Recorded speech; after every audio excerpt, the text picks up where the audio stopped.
Good morning, grade 5, and welcome to Sport Today. Hope you enjoyed that Just Dance warm-up.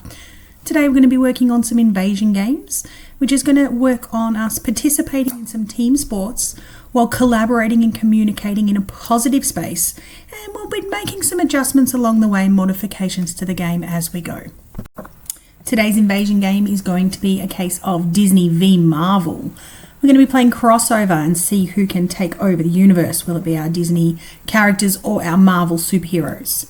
Today we're going to be working on some outcomes that are going to help us communicate in our play space. We're going to be switching from defense to attack as we go, anticipating the gameplay and working as a team. The equipment we're going to need today is just our basketball courts and our coloured bibs. We're going to need to work together on these skills so we can have a really good outcome and a fun day in sport. In today's game of Invasion Crossover, I'm going to divide you into two teams. One of you will start in the universe side and the other team will start in the castle.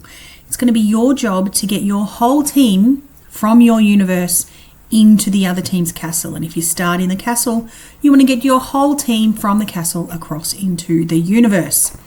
Or the end zone. You might have played this game at your team training or something like that. Okay, so you can, once you cross over that midline, you can actually get tagged, and that's where you need to freeze and stay still.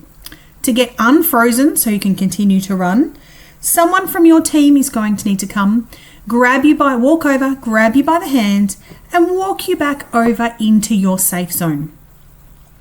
When you have been collected by your person, you can no longer be tagged until you're in your safe zone. You will then need to start again in trying to get back over into your end zone or your castle or universe, depending on your team. Once your whole team is safely in the other end of the court, we will have a winner and our game will stop there. That's a great question. Yes, you can go from your safe zone and collect someone who has been tagged and walk them back across, giving up your safe space to help get your team free so you can keep the game moving. Great question.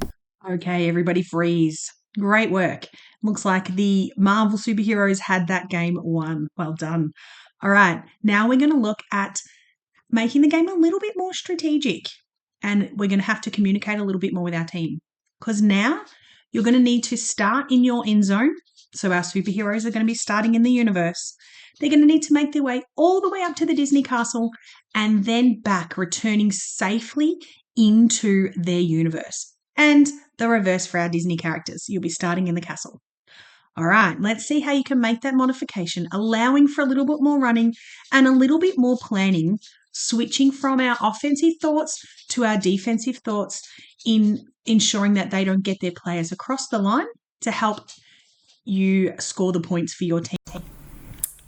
Freeze. All right, great question. Yes, I can see it is a little bit tricky to figure out who's doing the rescuing. Some people don't quite want to give up their safe space. So now as a team, you're going to strategize and come up with one player who's going to be your team medic. That person is going to be designated the medic to go and rescue your frozen person. So when someone is frozen on the other side of the court, that person will go and release them, walk them back, and together you will make your way back to the safe zones.